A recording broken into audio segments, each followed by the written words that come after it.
May 5th, 2019. Just a quick update here in the greenhouse, a little more detailed than the last couple.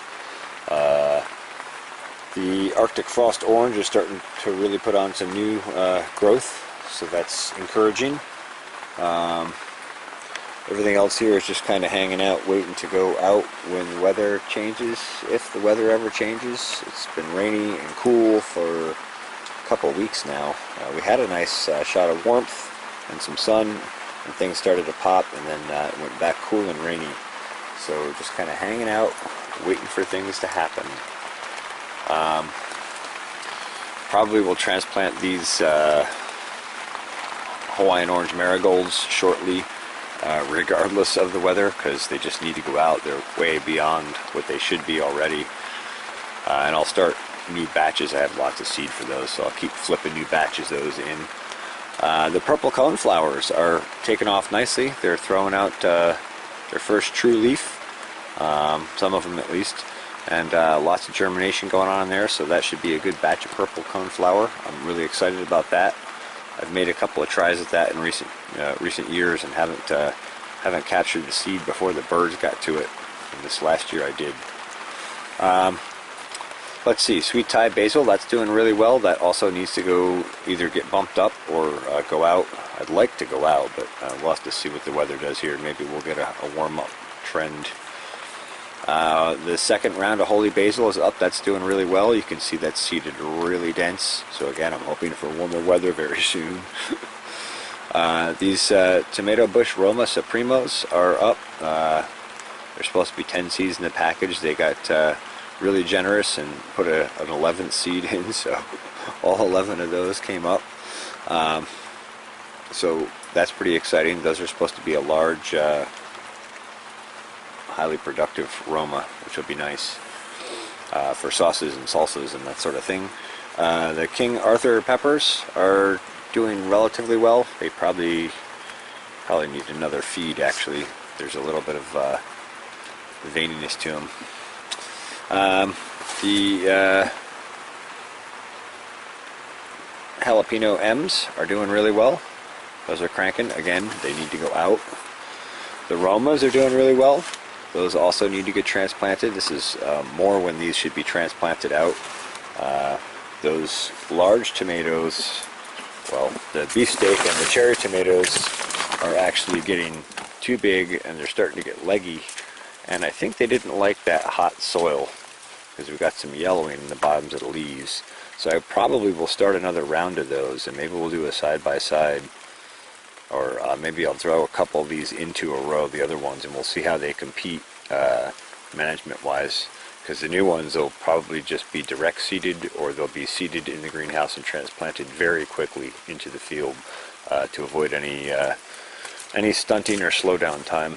That's really the way to do it. You can actually start seedlings a little later and have way more productivity. You might harvest a little bit later, but if your productivity is up 30-40%, it makes sense. Anyway, so delicata squash in these two flats here, 2 seeds per container. So that's, let's see, that's 60. These are 15 racks of 15, so there's 30 in each. So 60 of those for the early season, and then we'll do a direct seeding, probably a couple direct seedings of that once the weather starts to warm up and soil temps come up. The sweet potato is just cranking. Cranky cranks, Mimsy. Cranky cranks. Just shooting out all over the place here. Just blowing up.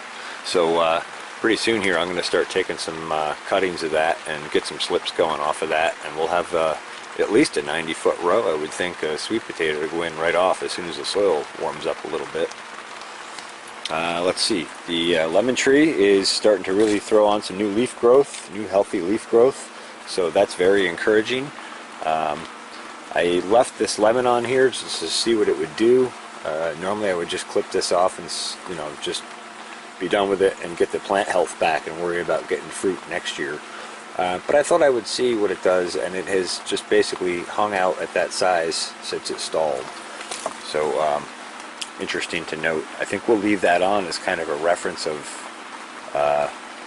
I don't know what just kind of a thing to observe, I guess, what I'm trying to say. The ginger is taking off, starting to really put on some growth. This was only a couple inches high a few days ago, and now it's a good, well, almost a foot. So that's really starting to take off. You can see new shoots coming up on this one here, and these two, and so that's getting ready to start really doing its thing. That's exciting. On that note, some of this year's new ginger just showed a first sprout today. Let's see, it's right here.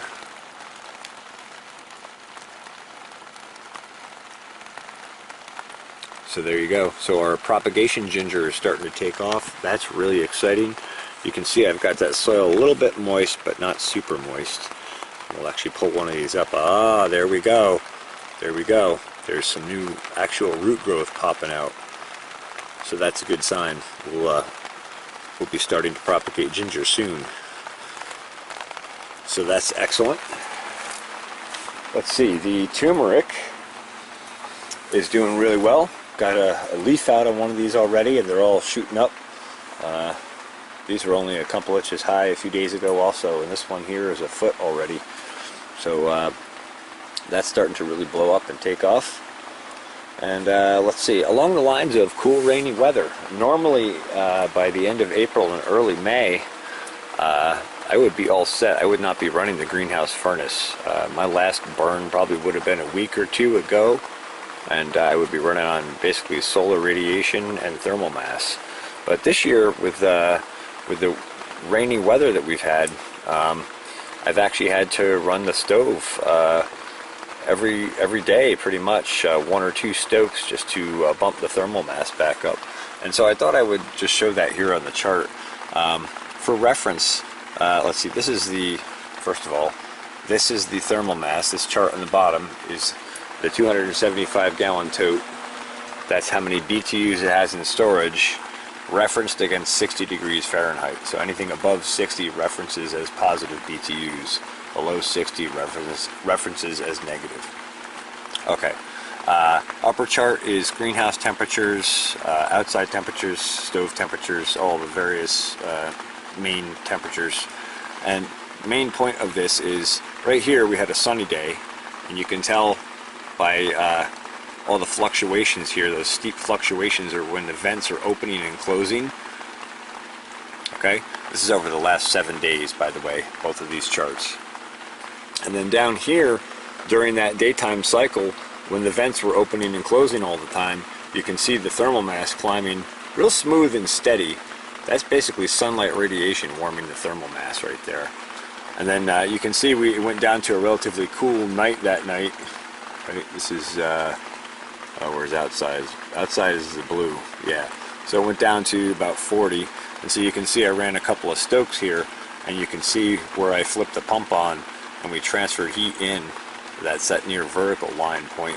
And again here, and you can see I bumped it back up to 40,000. And then you can see it discharge and bleed off on the cool weather again here on the overnight. And you know, again with another bump and a discharge, and again and a discharge, and then it's been cool and rainy the last couple days straight. We did have spots of sun breaking through the clouds here and there on these days. But the last few days it's been rainy straight, and you can see I haven't transferred any heat for 2 days, and you can see the discharge here from almost 45,000 BTUs, well 42,000 say, back down to just over 30, about 32,000. So just kind of an explanation and a visual example of how the thermal mass kind of buffers temperatures here in the greenhouse. Just thought I would share that. I think that's it for the update. I'm kind of tired. I'm kind of tired of the rain, and I hope we get some warm, sunny weather soon and we can get on with springtime. Thanks for watching the Pharmacy Seeds Network.